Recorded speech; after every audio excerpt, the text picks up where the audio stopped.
y bienvenidos a un nuevo capítulo de Proyectos Independientes, el sexto capítulo. En este caso estamos con los chicos de Equipo Estandarte, más puntualmente con Telmo, que va a ser el entrevistado de hoy, y que vienen a hablarnos de su proyecto de Tesoro y Glorias, que en este momento está en pleno Berkami, en pleno crowdfunding. Muy buenas, Telmo. Hola, buenas Hernán, un placer estar aquí. Bueno, como para poder empezar, Telmo, para la gente que nos puede estar escuchando y que no conozca, me gustaría preguntarte qué o quiénes son el Equipo Estandarte. Pues el equipo Estandarte somos un grupo creativo afincado ahora mismo en el País Vasco. De momento, los miembros oficiales del mismo somos yo mismo, Telmo Arnedo, y mi compañero y director de arte, Imanol Echeverría, que es pues eso, el encargado de ilustrar la mayor parte de Tesoro y Gloria y de darle su estilo y de llevarlo a buen puerto también. Somos un equipo que nos centramos en la creación de equipo de rol, sobre todo pues aventuras, el juego de Tesoro y Gloria, que es nuestro primer y gran proyecto y centrándonos sobre todo en el aspecto fantástico del rol. Nuestra intención es crecer mucho más y nos gustaría incluso llegar a establecernos como editorial y poder sacar pues, más juegos, más aventuras y darle duro a todo esto. Y en tu caso particular, Telmo, vos, ¿cómo fue que te iniciaste en esto del mundo de los juegos de rol como jugador o como director antes de pasar esta faceta de creador de contenido? Uf, ahí hay mucho tema. La verdad es que la primera vez que escuché yo hablar de los juegos de rol fue durante una comida familiar de parte de mi primo, que llegó, comentó, pues no, está jugando a rol, no sé qué, y yo pues intrigado, porque además admiraba mucho a mi primo, pues le comenté, ¿y eso qué es? Y nada, y me comentó, pues mira, te sientas en una mesa y haces como que eres un héroe, un aventurero. Y eso yo tenía como 11 años. Desde entonces estuve buscando y no fue hasta los 15 que encontré una mesa de rol, digamos. Y fue en la tienda friki de mi ciudad, la Generación X de aquí, que la verdad es que siempre teníamos muy buen rollo con el dependiente, era como un club de amigos, todo el mundo iba ahí. Y mi primera partida fue un desastre. Estaba yo como jugador, fue una partida de Leyenda de los Cinco Anillos y había 9 jugadores más. Y el máster. Y yo era el único que se había leído el manual. Fue un auténtico caos. Pero bueno, a partir de ahí ya luego pues fui escalando, descubrí la marca del Este, descubrí también D&D y digamos que me he quedado siempre un poco en ese ambiente, a pesar de unas malas experiencias al principio, desde hace años ya el rol es mi mayor afición, desde luego, una pasión, casi diría yo. Y el salto en este caso, en tu caso particular, sería, ya que bueno, el resto del equipo no está, ¿cómo fue pasar de jugador o director de juegos de rol a un creador de contenido concreto? Porque en realidad los roleros tenemos todo esto, todos creamos contenido, pero ¿cómo pasó, cómo fue ese salto de eh, que quitó en lo que es hoy Tesoro y Gloria? Pues no lo sé, la verdad, yo siempre había dado muchas vueltas en la cabeza, yo siempre había estado creando mucho contenido, como tú dices, ¿no? Siempre estabas haciendo mundos, etcétera, pero yo digamos que siempre he tenido bastante ambición en ese aspecto, yo siempre había querido escribir o ser escritor, novelista, alguna cosa de ese estilo. Y bueno, digamos que el rol, el salto es más sencillo que en otros, como tú mismo has dicho, ¿no? Que en otros proyectos. Al fin y al cabo ya eres un creador. Digamos que un día yo estaba jugando a uno de mis juegos favoritos y dije, mira, esto me molaría que fuese más de esta manera, tal, y empecé a crear poco a poco un sistema y me di cuenta de que un mes más tarde le estaba dando mucha caña y que lo que estaba haciendo era algo que ya no se parecía nada a lo que había empezado. Y dije, joder, con la de horas que le invierto a esto, con el tiempo que le estoy dedicando, voy a intentar hacer algo grande, ¿no? Ya había escrito antes algún otro proyecto, tenía un blog por ahí en el que había publicado cosas y simplemente fue eso, fue una decisión personal de superarme a mí mismo y decir, vamos a ir a por todas. Y ustedes, el equipo estandarte, previo a lo que fue la incorporación dentro del proyecto de Tesoro y Gloria, que bueno, vos me decías fue una creación personal, ¿ya habían trabajado en conjunto previamente? ¿Habían tenido alguna participación entre ustedes, entre algunas partes del equipo? ¿O la primera vez fue cuando vos presentaste el proyecto y el resto de los componentes se fue aunando a esto? Pues fue realmente así, una vez empezamos en serio con Tesoro y Gloria, porque antes de eso nos conocíamos de ser un grupo de roleros de aquí, de la ciudad. Habíamos jugado juntos algunas partidas de la marca del Este, tal, luego les invité a una campaña propia de Warhammer, que fue impresionante, o sea, ahí ya se vio que teníamos mucho feeling, y Manuel hizo varios dibujos de lo que había ido pasando. Hubo una sesión en la que llegaron a escribir una obra de teatro, porque sus personajes tenían que representar una obra de teatro, ¿no? Les habían invitado a una casa noble, se iban a infiltrar, y yo les dije, bueno, la obra de teatro más o menos va a tener este tema y vosotros de lo que hacéis. Y me vinieron con el guión de la maldita obra de teatro escrita con ilustraciones y toda la pesca. Y entonces yo dije, bueno, y cuando me decidí a ponerme serio con Tesoro y Gloria, la primera persona a la que llamé fue a Imanol, evidentemente. Porque ya había visto su trabajo, ya habíamos, entre comillas, trabajado juntos, digamos, en esa campaña, habíamos visto cómo funcionábamos y era de puta madre, vamos, fenomenal. Claro, ya tenés un referente evidentemente de con quién te estabas poniendo a trabajar. Claro, nos conocíamos, habíamos pasado muy buenos ratos juntos, le había visto dibujar, así que sabía que era la mejor opción posible. Claro. Y vos me decías que habías tenido algunos proyectos quizás un poco menos serios que lo que era Tesoro o Gloria de forma independiente. ¿Hay algo con lo que hoy por hoy sigas trabajando, algo con lo que en un futuro busques darle forma más allá de Tesoro y Gloria? Sí, de hecho sí. Para la editorial Estandarte tenemos planes en un futuro. Por ahora queremos centrarnos sobre todo en Tesoro y Gloria, evidentemente, en suplementos futuros, en desarrollar más la ambientación. Pero hace un tiempo recibí un encargo de una editorial para hacer un juego que al final se quedó en nada. Pero yo seguí desarrollando el juego, lo seguí testeando, etcétera. Y llevo ya años con el tema. Y es un juego que incluso la gente en mi ciudad, los que han jugado conmigo, lo utilizan, ¿no? En preferencia a otros. Entonces, nuestra intención, de hecho, sería en algún momento, quién sabe, un año, 2 años a partir de aquí, cuando estemos mejor establecidos, sacarlo también. Es un juego bastante distinto en espíritu a Tesoro y Gloria, pero que yo creo que podría tener mucho potencial. Aparte de eso, bueno, tengo por ahí algunas cosas más pequeñas, juegos personales, pequeños hacks también. En su momento, por ejemplo, hice un bestiario SR del Darkest Dungeon. Está todavía colgado en mi blog. Y cosas por el estilo. Pero sí, digamos que por ahora eso es lo más gordo que tendríamos entre bambalinas. Genial. Y bueno, pasando un poco a lo que es la chicha de la entrevista, Tesoro y Gloria. Para la gente que pudiera no conocer el proyecto, porque ustedes igualmente ya lo tienen en la web subido, tienen una posibilidad de descarga gratuita del PDF y demás. Eh, Ujú. ¿Qué sería Tesoro y Gloria para aquel que no tiene la más remota idea de qué es este juego de rol? ¿Cómo lo podrías resumir vos?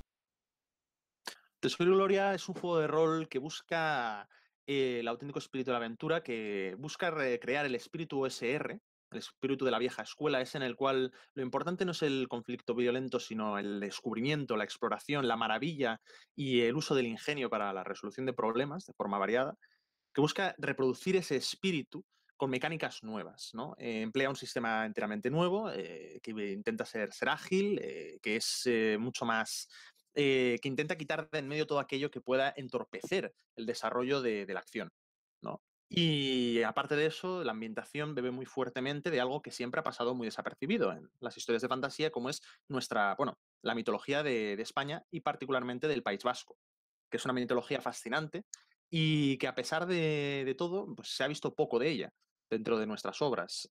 En general, en los relatos y en las ambientaciones de fantasía siempre se tira más a coger elementos de las mitologías nórdicas, de la Mediterránea, pues eso, minotauros, dragones, elfos, estas cosas.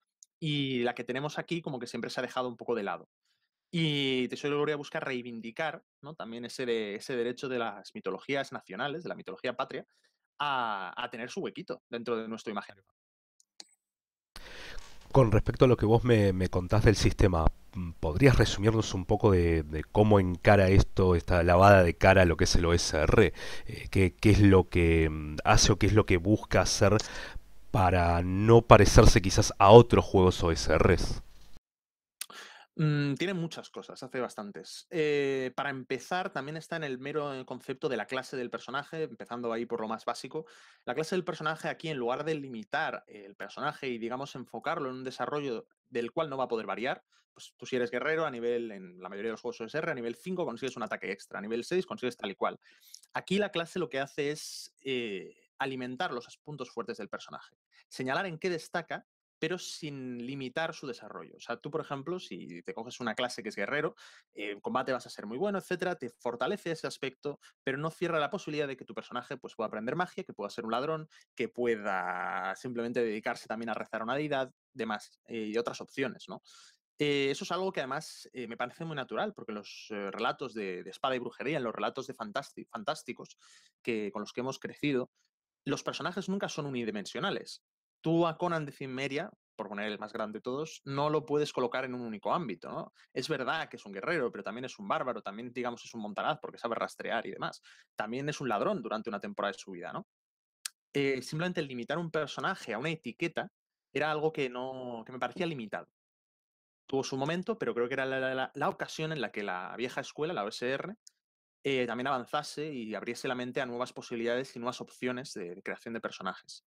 Eso en cuanto a la clase de personaje. Luego, por ejemplo, hemos aplicado muy fuertemente la filosofía de que yo digo de sí, no o tira, ¿no? Que es cuando un personaje presente una acción, tienes que ser capaz muy rápido de decir si se hace automáticamente o si no, porque es imposible, o en el caso de que haya duda, entonces se tira y solo entonces. No tienes que pedir una tirada por todo. Se recompensa mucho las pericias, por ejemplo, que son como las habilidades, entre comillas, del personaje. No tiene una puntuación de más o menos, sino tú tienes, por ejemplo, la pericia engañar. Y eso permite que tu personaje pues, es hábil engañando a la gente. Y por lo tanto, en la mayoría de las ocasiones no va a tener que tirar. Tú simplemente declaras y como tienes la pericia, sale adelante. Cuando sea difícil o cuando esté en duda que puedas engañar tan sencillamente a alguien, es entonces cuando merece la pena tirar. Y en cuanto a lo que es el sistema más mecánico, ¿es sistema de 20? ¿Utilizan alguna otra mecánica de dados? Ustedes en principio, más allá de esto que ya me estuviste comentando respecto de las pericias, de no Ujú. etiquetar los personajes y demás. Pues a nosotros nos encantan los dados, así que se usan todos. Eso, somos apasionados. Creo que a todos los roleros compartimos cierta obsesión con los dados.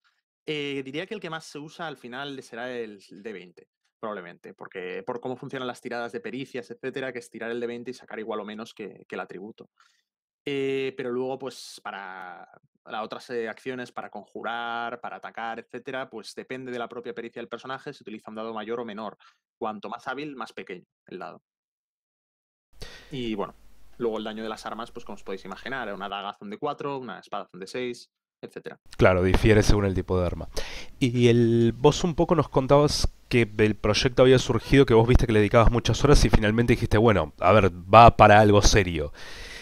¿Cómo es que surge la idea? ¿Cómo es que nace Tesoro y Glorious en tu cabeza y termina siendo refractado hasta que finalmente vos decís, bueno, esto da para algo más?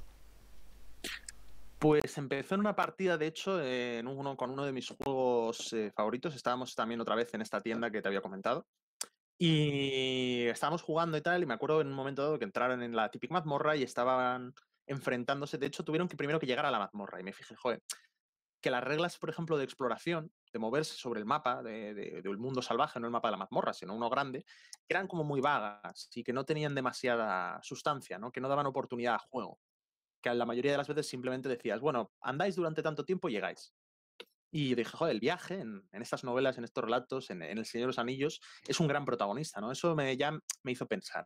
Luego encima entraron en la mazmorra, se encontraron con, no sé si eran 3, 4 esqueletos, y el conflicto, el combate duró, yo qué sé, casi media hora, igual fácil, porque casi todos los ataques que hacían eran fallos.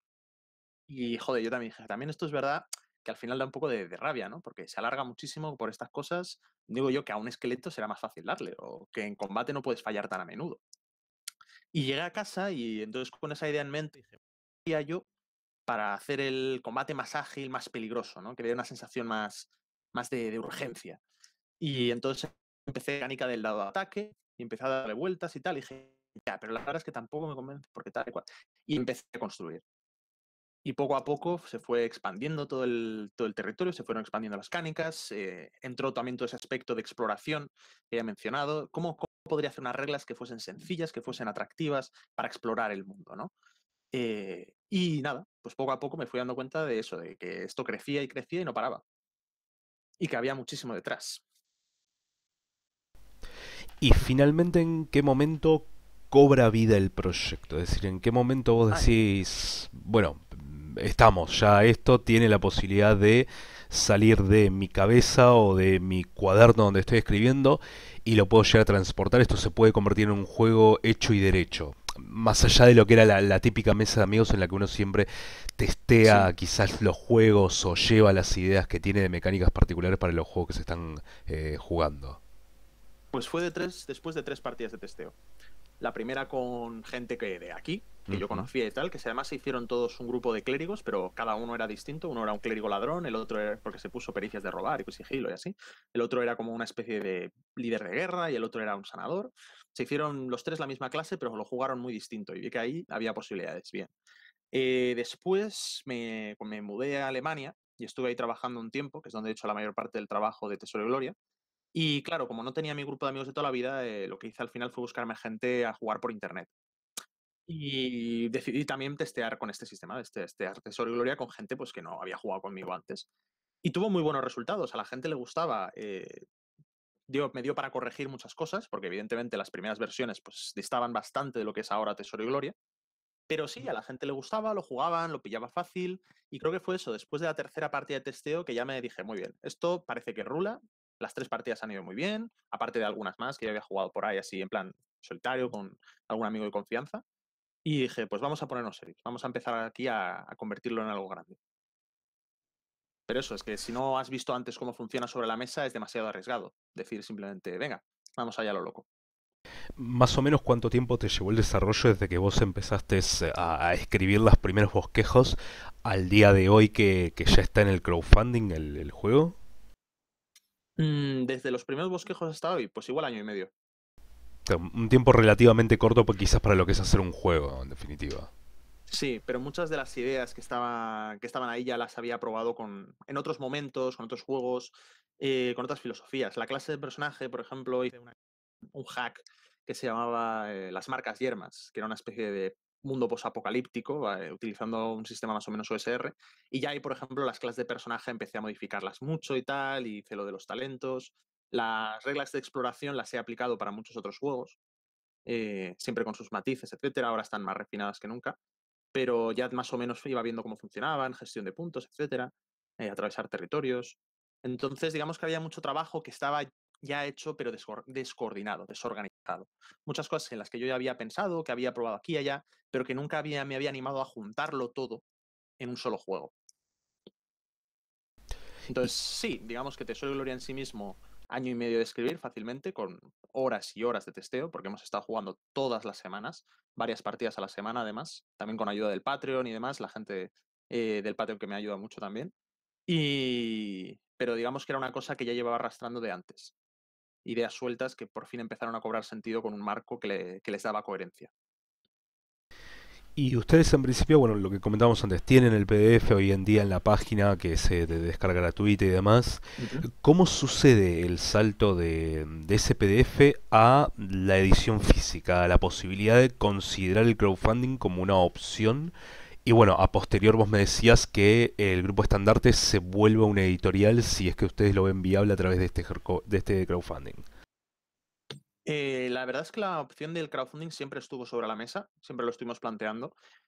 Y de hecho surgió más bien la idea de ponerlo PDF gratis. Nosotros tenemos claro que queríamos hacerlo desde un principio muy accesible y que queríamos hacerlo un poco licenciar Creative Commons para que la gente pudiese también luego pues trastear con el sistema, hacer sus ambientaciones, sus juegos y lo que quisiera.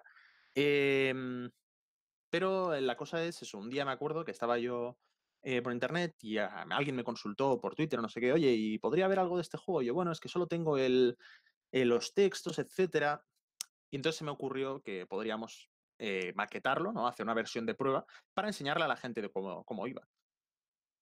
Y básicamente así, hicimos el manual básico que lo llamamos, manual piloto, que tiene pues todas las mecánicas fundamentales, incluyendo también las de entretiempos, que es algo también que quería tratar, que era qué hacer con tu tesoro una vez la aventura se acaba.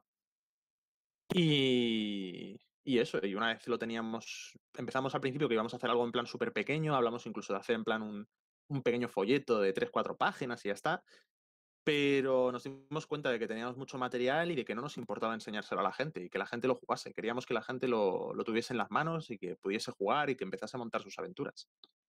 Y así. Entonces lo acabamos poniendo en la red, tuvo una muy buena acogida, lo cual nos sorprendió bastante. Y después de eso, pues para arriba. Imprimimos también unas tiradas en físico y las fuimos llevando por jornadas también, y también se agotaron enseguida.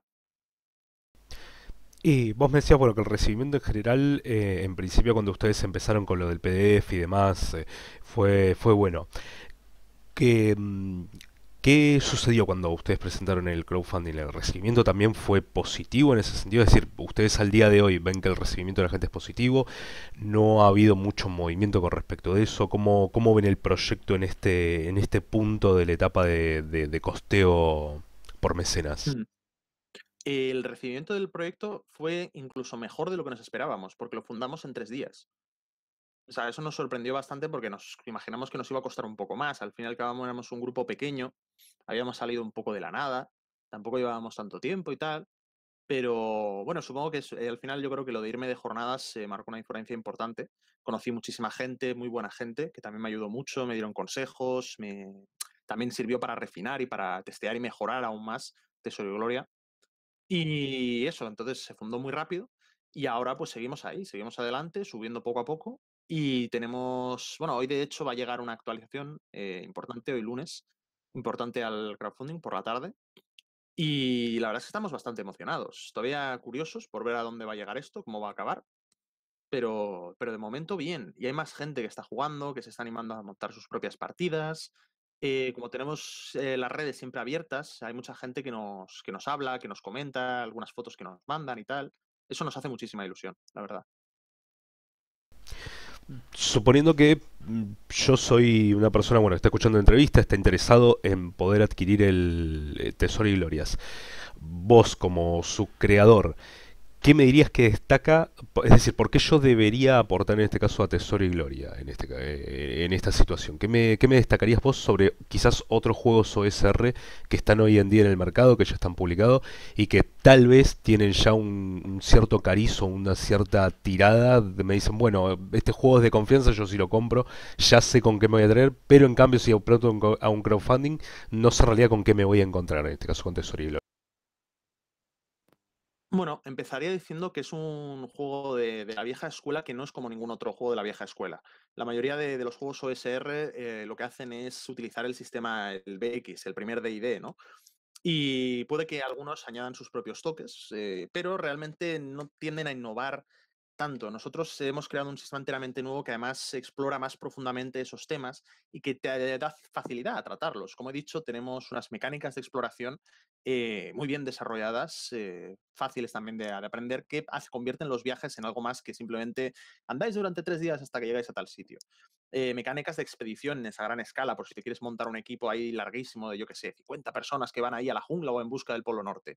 Tenemos también las mecánicas de entretiempos. No sé si a alguno le ha pasado. Yo cuando dirigía mis partidas me solía pasar que de repente había un jugador que había acumulado, yo qué sé, 100.000 monedas de oro y que pues, no sabía qué hacer con ellas. Y no solo eso, sino que qué razones tiene ese tío ahora para irse de aventuras, ¿no?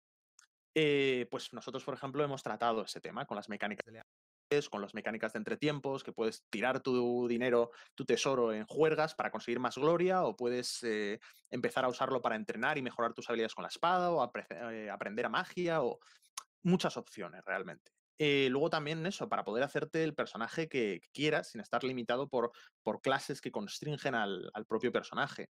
Que pues eso, un guerrero que resulta que es un asesino y además también tiene robar y tiene sigilo y no sé qué.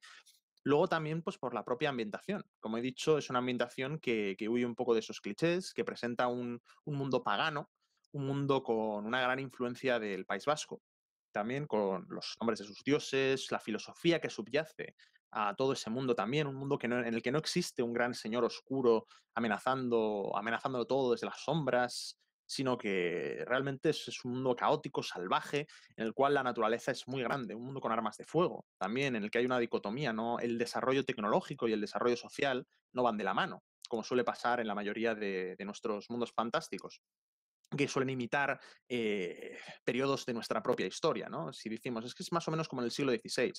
En Tesoro y Gloria tienes armas de fuego y alquimia y cosas, pues un poco como en el siglo XVI, pero su estructura social realmente es la antigüedad, con lo cual no existen naciones monolíticas inmensas y eso significa que el individuo personalmente tiene muchísima más libertad, no está tan constringido por estos grandes poderes.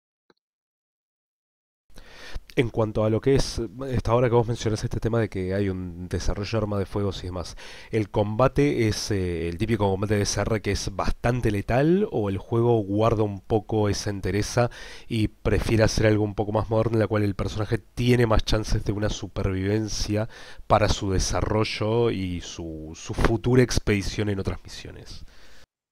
Eh, Esa es una pregunta interesante, porque he tenido grupos que me han dicho que es mucho más letal y he tenido grupos que me han dicho que es menos letal. Y eso es que depende en gran medida también de cómo el propio jugador y los propios personajes enfoquen el problema. Es un juego, o sea, en el sistema de combate, digamos, se elimina un poco toda esa dependencia de la suerte. ¿No? En el OSR siempre tienes la opción de sacar un uno, da igual lo bueno que sea tu personaje, es un poco más caótico en ese sentido, ¿no? A veces no sabes bien por dónde va a salir el combate, incluso si haces una emboscada bien preparada, ¿qué te va a dar? Un bono de +2, +4 al ataque, que no es para tanto. Claro, esto que Digamos que en ese decías sentido, vos de que es raro que una persona especializada, un guerrero, falle tanto cuando está combatiendo. efectivamente, o sea, un guerrero de nivel 1, incluso aunque se acaba de empezar sus aventuras, se supone que está más entrenado que el resto. Se supone que si tú estás... Piénsalo de esta manera, es una cosa que a mí siempre me da mucha rabia. Si un guerrero nivel, con una espada larga, le pega a un campesino que está ahí en el momento, incluso un campesino desprevenido dándole un +2 al ataque, que es un bono aceptable, que aún tiene que sacar 9 o más en el dado para acertarle. Eso implica que tiene todavía una posibilidad de un 45% de fallo. Eso a mí me parecía un poco ridículo. Me parecía que ralentizaba el desarrollo del juego, ¿no? Entonces, eso es una cosa que nos hemos enfocado mucho en cambiar en Tesoro y Gloria. Tú si entras a un... Eso se ha visto, además lo he visto en todas las partidas, si entras a un combate bien preparado, lo vas a ganar.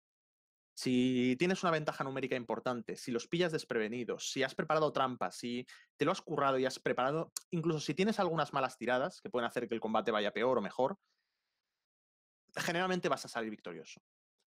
La cosa es, si eres tú el que entra mal preparado a un combate, como hemos hecho, yo también soy jugador en algunas partidas, hay otra gente dirigiendo, como hemos hecho en alguna, me acuerdo en una ocasión que teníamos abajo un grupo de minotauros y nosotros que éramos más, dijimos, pues vamos directamente, a la carga, sí, a por ellos, a cara de perro.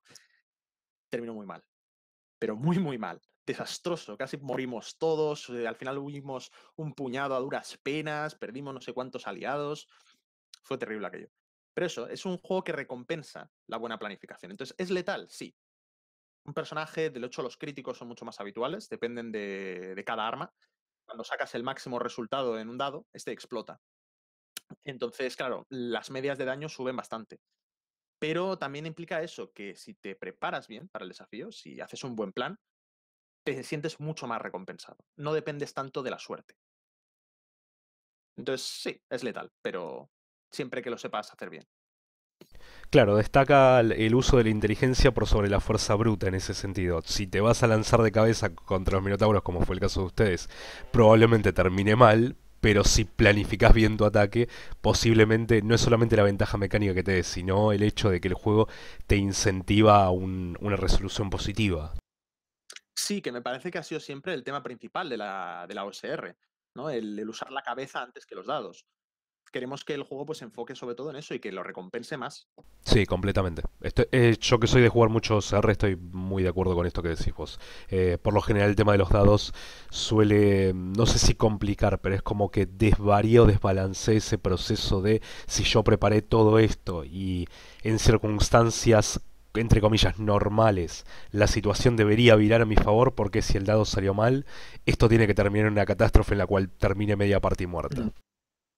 Sí, nosotros, de hecho, aquí en Tesorería adoramos la aleatoriedad también. Existe la opción de crear tu personaje enteramente aleatorio y cosas por el estilo, pero siempre que tenga sentido. Compensar las buenas ideas. Todos estos aspectos que vos me decís que buscan respecto de la planificación y demás, lo plantean virtualmente dentro del manual, es decir, ustedes lo expresan abiertamente dentro del manual de forma que quede implícito en las reglas, o es algo que dejan a entendimiento del director y que después él ya lo vaya cosiendo en su cabeza según sea el grupo con el que esté jugando y demás. Queda completamente implícito en las reglas por cómo funcionan, básicamente. Como he dicho antes, el tema de las pericias, por ejemplo, cuando tienes un personaje, por ejemplo, que tenga pericia en esconderse, este puede conseguir que su grupo prepare una buena emboscada o en guerra, por ejemplo, puede conseguir que su grupo prepare una emboscada contra un enemigo sin muchos problemas.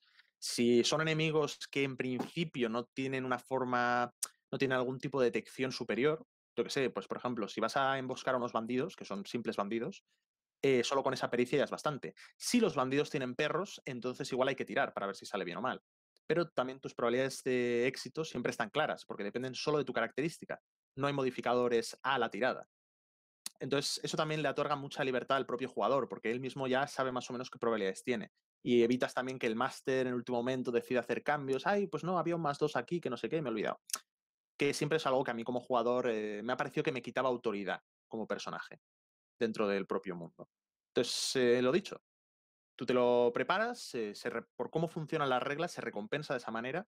De hecho, hay momentos en los que si tienes suficiente ventaja sobre tu enemigo, tus ataques impactan de forma automática, no hace falta que tires para ver si aciertas o no, etcétera, etcétera. Entonces, sí, hay algún momento en el que lo decimos y hablamos, un buen plan siempre tiene que ser una prioridad para el grupo de aventureros, pero digamos que no se dice abiertamente al máster, se le habla directamente y se le dice, mira, esto es lo que tienes que hacer, porque queremos al final que cada uno juegue como quiere, ¿no?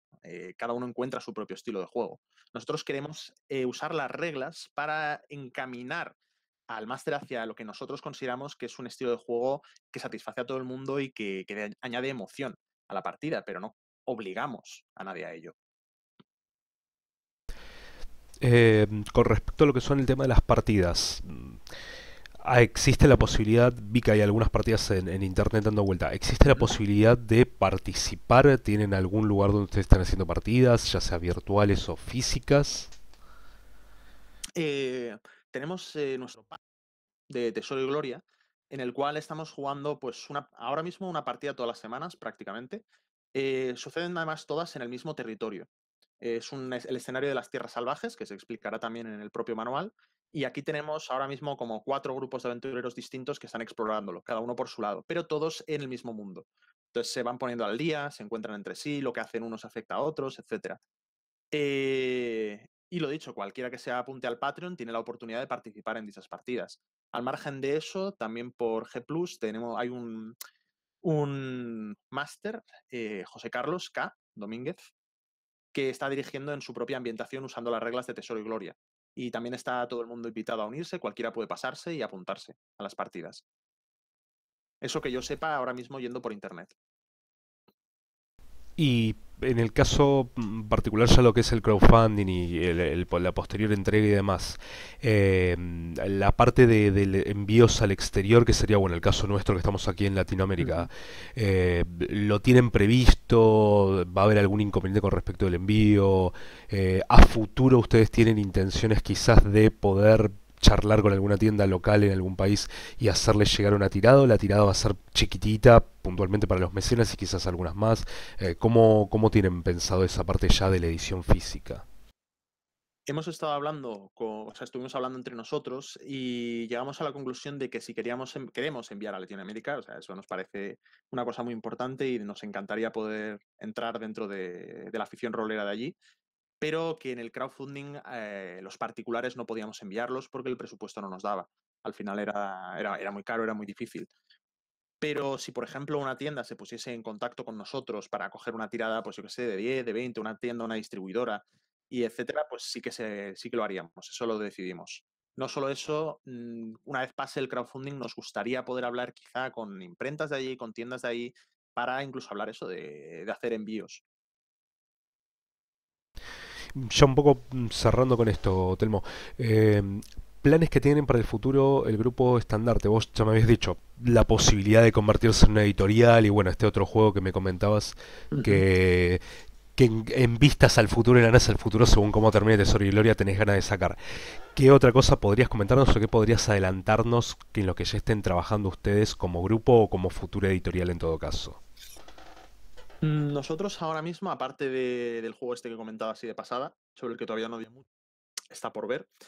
Estamos trabajando ya también en suplementos para Tesoro y Gloria. Para empezar, tenemos uno que le tenemos muchísimas ganas, que es Botín e Infamia, que sería un suplemento de piratas, pero en lugar de situarlo en el Caribe, sería más bien rollo Sinbad el marino, ¿vale? O sea, piratas en Oriente. Que de hecho los piratas en Oriente tienen una historia fascinante, sobre todo alrededor de Indonesia, también en China y demás. Y querríamos también explorar un poco ese tema y hacer unos piratas también un poco distintos, que es lo que nos gusta, siempre marcar un poco la diferencia. Y que los piratas nos encantan, la verdad. Entonces ahí le tenemos bastante en mente. Nos encantaría también hacer luego, por ejemplo, unos diarios de viaje. Eso es un poco sorpresa, pero bueno. Diarios de viaje de ERA, que es tratar cada región pues eso, como que alguien ha estado caminando por ahí, ha estado tomando notas sobre el paisaje, sobre la fauna, leyendas locales, etcétera. Siguiendo un poco la tendencia del Codex Prodigium, que es la otra cosa que estamos sacando en el crowdfunding, que es el bestiario del juego, pero también es el relato de un enano, de un erudito enano que lleva toda la vida de aventuras y que te está contando pues, sus encuentros con toda clase de criaturas y también cómo cocinarlos. Sí. Entonces, nos gusta que la forma de entrar en la ambientación de Tesoro y Gloria, en la ambientación Era, que la llamamos nosotros, sea lo más inmersiva posible, que sea la propia gente de ese mundo la que te lo esté contando. En el Patreon tenemos también una novela que hemos sacado. Nos gustaría sacar más novelas también basadas en Era. Y bueno, hay otros planes por ahí. Cómics, me encantaría hacer cómics. Genial. Dos últimas preguntas. El Berkami, el crowdfunding, mejor dicho, ¿hasta cuándo va a estar disponible en este caso? Hasta el día 7 de noviembre. El 7 de noviembre 7 de se noviembre. cierra. Perfecto. Y con respecto al PDF que ya habíamos hablado, que se puede descargar desde la página, que bueno, dicho sea de paso para la gente que no nos siga recurrentemente, toda esta información, las páginas y demás va a estar todo colgado desde la caja de información en el video, así pueden chequearlo. El PDF está completo, es decir, yo lo descargo y estoy capacitado para jugar como si tuviera el manual físico, o hay cosas que quizás no las vaya a encontrar o detalles que para los cuales no vaya a poder, pero igualmente voy a poder desarrollar una partida al 100% con eso. Se puede desarrollar una partida al 100%, pero hay cosas que quedan fuera. Solo están la mitad de las clases del manual final. 5 de las 10, bueno, más las que hemos desbloqueado y demás, que durante el mecenazgo, que esas tampoco están. Tampoco están, por ejemplo, las reglas de gobierno sobre cómo montar tu propio reino y las reglas que se deben seguir para hacerlo crecer, etcétera.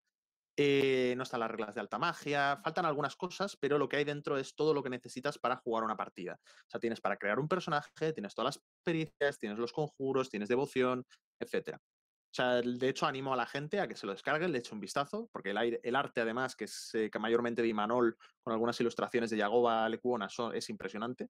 Pues eso, que lo echen un vistazo, que lo miren, que vean el juego y si les convence lo que ven, que sepan que la versión del Berkami tiene muchísimo más. ¿La versión de Berkami también tiene PDF? ¿Hay posibilidades de un PDF para un futuro o solamente va a ser física lo que va por el crowdfunding? Viene con PDF y de hecho cada edición física vendrá de regalo con el PDF. Perfecto. Bueno, Telmo, en principio muchísimas gracias por haber estado acá, por habernos permitido la entrevista. Y nada, ya te diríamos que esperamos que tengan éxito con el crowdfunding, pero ya han superado el principio la limitación, así que será que tengan el mayor éxito posible con lo que resta de los días hasta el 7. A la gente que puede estar escuchando, de vuelta, la información está en la caja de información del video. Como ha dicho Telmo, bueno, por una cuestión de costos no se va a estar enviando a Latinoamérica, pero a futuro puede que surja algo. Y a las tiendas, si tienen interés, entiendo que por Twitter y demás los pueden contactar en el caso de que quieran una tirada grande, quizás alguna tienda que lo pueda llegar a requerir desde acá en Latinoamérica, ¿no? ¿O existe algún medio en particular donde los puedan contactar ustedes? Por Twitter, por Facebook, tenemos Telegram, en Google Plus, tenemos MiWi ahora también. Sí, o sea, estamos un poco por todas partes. Simplemente escribidnos y responderemos enseguida. Perfecto, Telmo. Bueno, de vuelta, muchísimas gracias a la gente que nos puede estar mirando. Como siempre, les recordamos que si pueden compartir el video es una gran ayuda tanto para el proyecto de Tesoro y Glorias como para nosotros, porque es la forma en la que tenemos para mostrar un poco estos proyectos independientes y lo que hace el canal. Y nos estamos viendo para el siguiente podcast, si no me equivoco, que será la próxima emisión, que va a ser en un par de jueves. Así que muchas gracias y adiós.